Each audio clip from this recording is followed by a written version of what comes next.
나이가 들어갈수록 사회적이고 활동적인 상태를 유지하는 것은 아주 중요합니다. 심리적 무료함과 외로움은 비단 정신 건강뿐 아니라 질병으로까지 이어질 수 있는 중요한 문제이기 때문이죠. 건강하게 온전히 즐거움을 쏟아부을 수 있는 나만의 취미 활동은 이런 문제들을 해결해주고 건강 문제가 발생할 위험을 낮출 수 있습니다. 50에서 60대 많은 분들이 이제 나만의 취미 생활을 좀 갖고 싶은데 사실 뭐부터 해야 할지 모르시는 분들이 많으실 거라 생각합니다. 그래서 오늘은 돈이 별로 들지 않으면서 50에서 60대 분들이 새롭게 도전할 수 있는 취미 활동을 알아보겠습니다. 첫 번째 취미 생활은 등산입니다. 한국갤럽이 지난 20년 동안 조사한 결과 한국인이 가장 좋아하는 취미는 등산인 것으로 조사되었는데요. 특정 그룹에 속하지 않고 혼자서도 얼마든지 즐길 수 있고 마음이 맞는 친구 또는 배우자와 함께 즐기기에도 무리가 없으며 입문자라 할지라도 돈이 들지 않는 장점도 있습니다. 등산은 50대, 60대 분들이 많이 하시는데 이 나이대에 계신 분들은 아직 근력이 충분하기 때문에 몸을 사용하여 할 수 있는 취미 생활을 하시는 것이 좋습니다.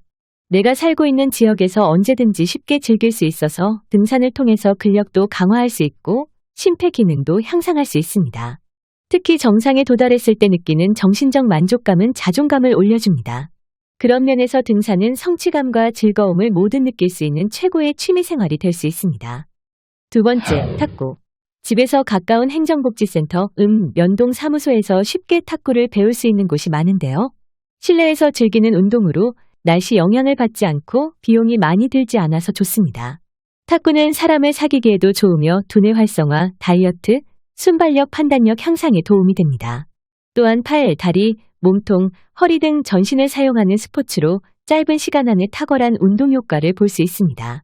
하루에 10분씩만 즐겨도 충분한 효과를 보실 수 있으며 나이가 들어서 80대까지 무리 없이 즐길 수 있는 운동입니다. 세 번째, 수영. 다이어트에 좋은 운동 중 하나인 수영은 지역마다 지자체에서 운영하고 있는 시설들이 대부분이 존재해 저렴하게 배울 수 있습니다. 수영은 전신운동이자 대표적인 유산소 운동이며 물에서 활동하는 운동이기에 기본적으로 많은 칼로리를 소모합니다. 수영을 꾸준히 하면 신체적 활동뿐만 아니라 두뇌도 향상되는데요. 수영을 할 때 혈류를 증가시켜 산소를 더 많이 섭취하게 되어 주의력과 기억 및 인지 능력을 키울 수 있습니다. 또한 고혈압 관리가 필요하신 분들이라면 혈압을 낮추는 훌륭한 운동이 됩니다. 한 연구에 따르면 10주 동안 고혈압을 앓던 남성과 여성에게 수영을 꾸준히 하였더니 심장 박동이 크게 줄어 혈압이 많이 낮아졌다고 합니다. 특히 과체중 천식으로 힘들어하는 분들에게도 수영이 효과가 좋습니다. 수영은 평소에 많이 쓰지 않는 고관절과 근육을 사용하여 관절염 예방에 좋으며 연세가 많으신 분들에게는 평소에 달리기를 하더라도 전혀 두려워하지 않고 쉽게 달리기를 할 수 있는 튼튼한 관절을 만들어줍니다.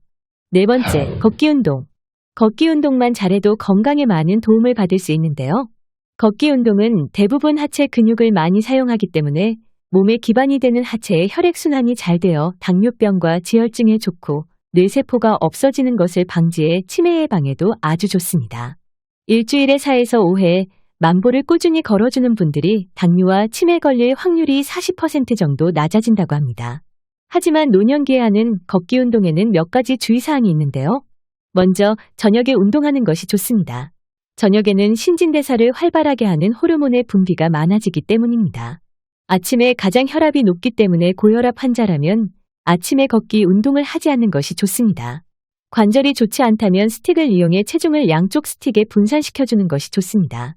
스틱을 이용해 걸으면 상체 근육도 함께 쓰기 때문에 신체 균형과 척추 기립근 강화에도 효과적입니다. 꾸준한 걷기 운동은 당뇨병, 고혈압, 비만 등과 같은 질환 개선에 도움이 될 수 있습니다. 다섯 번째, 자전거 타기. 자전거 타기는 걷기 운동과 달리 덜 지루하면서 즐겁게 할 수 있는 대표적인 유산소 운동입니다. 흔히 자전거는 하반신 운동만 된다고 생각하지만 균형을 잡기 위해서는 상체의 힘도 사용하기 때문에 전신 근육을 고루 쓰게 되고 핸들과 브레이크 조작 등의 동작은 혈액순환을 원활히 해 동맥경화 예방에 도움이 됩니다. 규칙적으로 자전거를 타면 폐의 탄력성이 좋아져 폐활량이 증가하게 되고 평소에 쉽게 숨이 차는 어르신들이 자전거 타기를 꾸준히 하게 되면 산소 흡수량이 증가해 큰 효과를 보실 수 있습니다. 삼성서울병원 박원아 교수는 하루 30분, 일주일에 4회 이상 자전거를 타는 노인은 심장병이나 중풍을 최대 50% 이상 감소시키고 대장암 및 직장암도 40% 이상 감소시킨다고 밝혔습니다. 여섯 번째, 그림 그리기. 노후에 그리는 그림은 기억력 증진에 큰 효과가 있는 것으로 밝혀졌습니다. 그림을 얼마나 잘 그리는지는 전혀 중요하지 않습니다. 우리는 그림을 그릴 때 시각적, 공간적, 언어적인 요소는 물론 운동적 요소까지 포함된 방식으로 그림을 그리게 됩니다. 캐나다 연구진에 따르면 그림을 그릴 때 뇌의 많은 부위를 사용하게 되는데 기억력과 언어력이 떨어지는 노년층에게 큰 도움이 될 수 있다고 말했습니다. 일곱 번째, 악기 배우기. 악기를 배우게 되면 스트레스가 해소되고 정신적으로 안정을 얻을 수 있습니다. 특히 손을 자주 사용하면 치매 예방에도 도움이 되고 악보를 외우고 연주해야 하기 때문에 뇌의 인지 기능을 활성화시키는 효과가 있습니다. 지속적인 연습을 통해 점점 실력이 늘어감에 따라 느끼는 재미도 있고 공연을 통해 남들 앞에서 갈고 닦은 실력을 보여준다면 높은 쾌감과 성취감을 맛볼 수 있습니다. 진입 장벽이 낮은 첫 도전에 배우기 좋은 악기로는 피아노, 색소폰, 기타, 우쿨렐레 등이 있습니다. 여덟 번째, 식물 키우기. 식물 키우기는 50에서 60대 중장년층이 선호하는 취미 중에 하나인데요. 이제는 반려식물이라는 단어도 더 이상 낯설지가 않습니다. 플랜테리어라는 용어가 생겨날 정도로 식물을 활용한 인테리어의 선호도가 높아지면서 식물 키우기를 시작하는 분들이 점점 늘어나고 있는 추세입니다. 집안 곳곳을 큰 식물이나 작은 화분 등으로 포인트를 주는 자연 친화적인 인테리어 효과로 집을 꾸밀 수 있습니다. 반려식물은 미세먼지가 심한 요즘 실내 공기정화와 오염물질 제거에 효과적일 뿐만 아니라 가습 효과까지 있어 공기를 건조하지 않게 만들어줍니다. 나이가 들어감에 따라 많은 분들이 우울감을 느끼는데요. 반려식물을 키우면서 식물과 교감을 나누다 보면 우울 증상을 감소시키고 스트레스를 줄이는 효과도 있습니다. 식물을 돌보는 과정에서 자신의 가치를 인정하고 뿌듯함을 느끼면서 정서적 안정을 취할 수 있고 여기에 물주기, 가지 정리하기 등 매일매일 규칙적으로 작은 과제들을 수행하면서 성취감을 느낄 수 있습니다. 평균 수명의 연장으로 이제는 100세 시대라는 말이 현실로 다가오고 있습니다.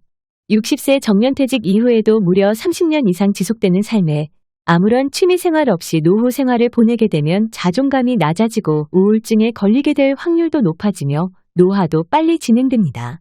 노후의 취미활동은 인생을 건강하고 즐겁게 보내는 지름길이 됩니다. 오늘 자신에 맞는 건강한 취미생활을 찾아 노년을 즐기면서 행복하게 보내시기 바랍니다.